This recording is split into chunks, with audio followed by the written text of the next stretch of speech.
Thank you. This is a piece I wrote.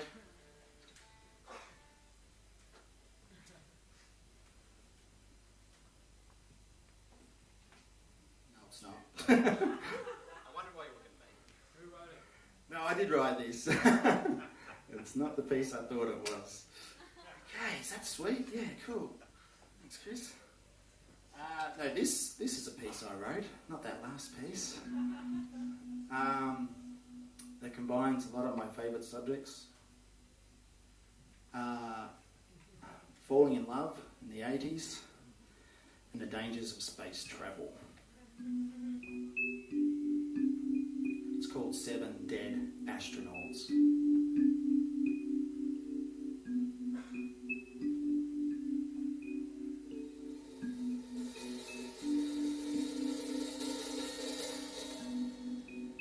Out on a beach at night, she looks different. Sitting beside her on a beach at night, he looks different. He reaches into his pocket and he pulls out the year 1987. He goes to pass it to her, but she shakes her head and says, "No, I don't want it yet." So he throws it on the sand and says, "That's okay. Let's wait." 1987 sits there on the beach, tempting them in the moonlight like a clean pair of underwear. A fresh start. They share 3 qualities. 1, a love of pastel woolen jumpers, which they would deeply regret only a year later. 2, a distaste for beer.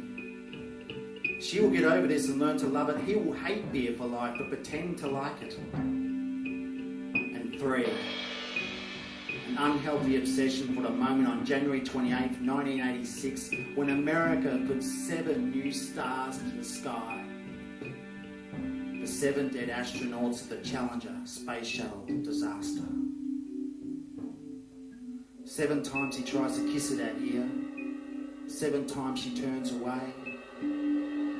7 dead astronauts, 7 new stars in the sky. She'd been told by her grandmother as a child that the Earth was surrounded by a glass bubble, and that the planet was in fact an enormous snow dome in the hands of God. While watching the exploding space shuttle on TV, it was suddenly quite clear to her that Challenger had merely flown into the wall of the bubble. He writes a letter to NASA saying that although he personally thinks her grandmother's glass dome theory is highly implausible, it will give him great peace of mind they'll send a balloon up to the site of the explosion, just to see if there really is a hole, and to repair it if there is. He does this partly for her, and partly because he'd really like to be kissed before he turns 18, and partly because he can't stand the thought of God poking his curious fingers through. Some facts. Him, public school, can't swim, virgin. Her, private girls' college, a fear of chewing gum, virgin. NASA passes his letter on to the FBI, and he is placed on a list of possible agitators and marked down for further surveillance. 7 times he tries to kiss her that year.